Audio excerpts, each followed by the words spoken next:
እንደምን ዋላችሁ ክቡራን ተመልካቾቻችን ከኢትዮጵያ ቴሌቪዥን ወደ ሰዓቱ የስፖርት ዜናዎቻችን አለፍን። ስንቄ ባንክ የስፖርት ዘገባችን የክብር ስፖንሰር ነው። እናመሰግናለን። በሳምንቱ መጨረሻ በተደረጉ የጎዳና ላይ የሩጫ ውድድሮች ኢትዮጵያውያን አትሌቶች አሸነፉ። በ41ኛው የዙሪክ ሴቪያ ማራቶን ኢትዮጵያውያን አትሌቶች በወንዶች ተከታትለው ከ1 እስከ 3 በመግባት አሸንፈዋል።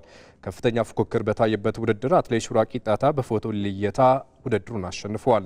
ከአትሌት ሹራ ጋር ከፍተኛ ፉክክር ያደረገው የ2022ቱ የሴቪያ ማራቶን አሸናፊው አትሌት አስራር አብዱረህማን ሁለተኛ ደረጃን ይዞ አጠናቋል። ሹራ ቂጣታ ርቀቱን ለመጨረስ 2 ሰዓት ከ03 ደቂቃ 59 ፈጅቶበታል። አትሌት ደጀኔ ኃይሉ በ2:04:15 ሶስተኛ ደረጃን ይዞ ውድድሩን አጠናቋል። በሴቶች ውድድር አትሌት ሙለታ ተክሌ ሶስተኛ ደረጃን ይዞ ጨርሷል። ባርሴሎና ግማሽ ማራቶን በትናንትናው ዕለት ሲደረግ አትሌት ሀጎስ ገብረ ሕይወት የውድድሩ አሸናፊ ነው። አትሌት ሀጎስ ርቀቱን ለማጠናቀቅ 58 ደቂቃ ከ05 ሴኮንድ ወስዶበታል። በሴቶች ውድድር አትሌት ዲኒያ ከድር 1 ሰዓት ከ06 ደቂቃና 28 ሴኮንድ በመግባት ሶስተኛ ደረጃን ይዛ ማጠናቃለች። በተባበሩት አረብ ኤሚሬቶች ለ19ኛ ጊዜ በተደረገው የራስ አልሃይማን ግማሽ ማራቶን አትሌት አስማረች አንላይ ቀዳሚ ሆና አጠናቃለች። አትሌቷ ርቀቱን ለማጠናቀቅ 1:07:21 ሰዓትም ወስዶባታል። አትሌት መልክናት ውዱ ደግሞ ሁለተኛ ደረጃን ይዛ አጠናቃለች።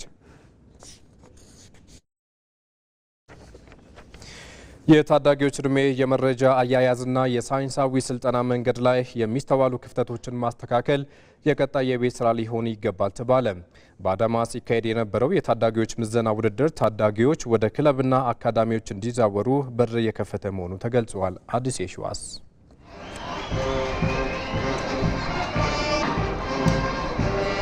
በኢትዮጵያ ስፖርት ላይ አሸናፊ ትውልድ ለመፍጠር የታለመውና በአዳማ ከተማ ለቀናት ሲካሄድ የቆየው ሀገር አቀፍ የታዳጊ ወጣቶች ስፖርት ስልጠና ምዘና ውድድር ተጠናቋል። የታዳጊ ስፖርተኞች ልማት ለኢትዮጵያ ከፍታ በሚል መሪ ሀሳብ በኦሎምፒክ በፓራሊምፒክና መስማት በተሳናቸው የውድድር ዘርፎች የተካሄደው መርሃ ግብር ታዳጊዎች አቅማቸውን ያሳዩበትና እርስ በርስ ልምዳቸውንና ባህላቸውን የተለዋወጡበት ሆኖ ፍጻሜውን አግኝቷል። ከ2880 በላይ ታዳጊዎች በተካፈሉበት በዚህ መድረክ በ15 የስፖርት አይነቶች ብቃታቸውን አሳይተዋል። ከነዚህ መካከል 85 ሴትና 80 ወንድ ታዳጊዎች ለአካዳሚና ለተለያዩ ፕሮጀክቶች ተመርጠዋል። አዲስ አበባ፣ ደቡብ ኢትዮጵያና ጋምቤላ ክልሎች በጋራ 76 ታዳጊዎችን በማስመረጥ ቀዳሚ ሲሆኑ በቀጣይም ሳይንሳዊ አሰራርን በመከተል የነገ ሀገር ተረካቢ ስፖርተኞችን የማፍራቱ ስራ ተጠናክሮ እንደሚቀጥል በመዝጊያው መርሃ ግብር ተገልጿል።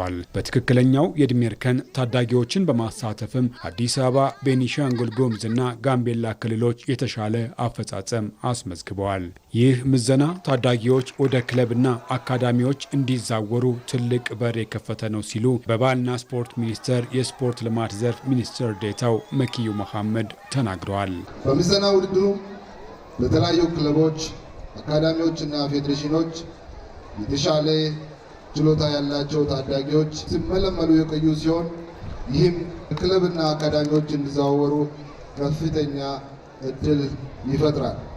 በሌላ በኩልም የምዘና ውድድሩ በክልሎች መካከል ያለውን መልካም ግንኙነት የሚያጎለብት የአዘጋጅ ከተማን ኢኮኖሚ ያነቃቃ የስፖርት ቱሪዝምን የሚያስፋፋ አጠቃላይ የስፖርት እንቅስቃሴ ያነቃቃና ለማህበረሰቡ እንደ መዝናኛት ያገለገለ የስፖርት መድረክ ነበር።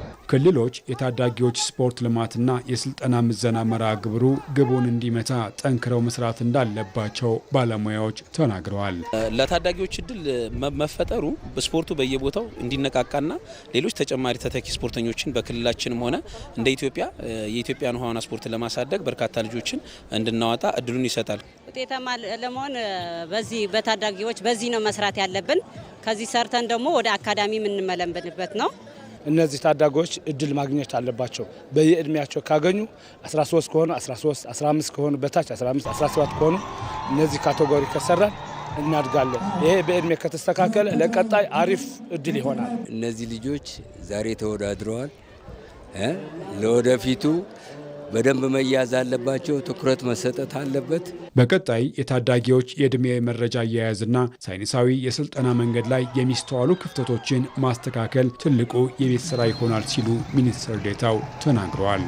በቀጣይ ታዳጊ ስፖርተኞች ስፖርት ልማትን በማሳደግ እና በማራቅ ከዕድሜ የመረጃ አያያዝ፣ በሳይንሳዊ ስልጠና አሰጣጠት፣ የክትትልና ቁጥጥር ስርዓትና የቴክኖሎጂ አጠቃቀም ጋር የተያይዘው የሚስተዋሉ ችግሮችን በመፍታት ጠንካራ ግንኙነት በመፍጠር በጋራ የሚሰራ ይሆናል። በኦሎምፒክ ስፖርቶች አማራ ክልል፣ በፓራሊምፒክ ኦሮሚያ ክልል እንዲሁም በመስማት በተሳናቸው ዘርፍ አዲስ አበባ ከተማ የተሻለ አፈጻጸም በማስመዝገብ የምዘና መርሃ ግብሩን አጠናቀዋል።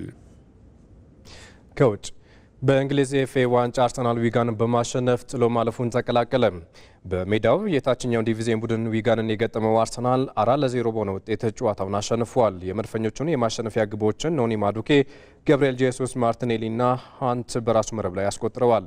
በውጤቱም አርሰናል በኤፍኤ ዋንጫው 5ኛ ዙሩን መቀላቀል ችሏል። በሌሎች ጨዋታዎች ወልቭስ ግሪምስቢ ታውንን 1-0፣ ፉላም ስቶክ ሲቲን 2-1፣ ሰንደርላንድ ኦክስፎርድ ዩናይትድን 1-0 እንዲሁም ሊድስ በርሚንጋምን በመለያ ምት በመርታት ጥሎ ማለፉን ተቀላቅለዋል። በስፔን ላሊጋ አትሌቲኮ ዲ ማድሪድ በራዮ ቫይካኖ ተሸነፈ። በኮፓ ዴል ሬይ ባርሴሎናን 4-0 ከረታ በኋላ በላሊጋው ራዮ ቫይካኖን የገጠመው አትሌቲኮ ማድሪድ 3-0 በሆነ ውጤት ነው የተሸነፈው። ፔሬዝ፣ ቫሌንቲንና ሜንዲ የቫይካኖን ግቦችን ያስቆጠሩ ተጫዋቾች ናቸው። በውጤቱም ክለቡ ከወራጅ ቀጠናው በመውጣት 17ኛ ደረጃ ላይ ሲቀመጥ አትሌቲኮ በ45 ነጥብ 4ኛ ደረጃ ላይ ይገኛል። በሌሎች ጨዋታዎች ሪያል ቤቲስ ማዮርካን፣ አትሌቲክ ቢልባኦ ሪያል ኦቪዬዶን በተመሳሳይ ውጤት 2-1 አሸንፈዋል። ዛሬ ምሽት 5 ሰዓት ባርሴሎና መሪነቱን መልሶ ለመረከብ ከጂሮና ከሜዳ ውጭ ይገጥማል። በምሽቱ ጨዋታ የቡድኑ ቁልፍ ተጫዋች ራፊኒያ ከጉዳት መመለሱን አሰልጣኝ ሃንስ ፊሊክ አሳውቀዋል። በጣሊያን ሴሪያ ናፖሊና ሮማን ያገናኘው የሳምንቱ ተጠባቂ ጨዋታ 2-2 በሆነ ውጤት ተጠናቀቀ።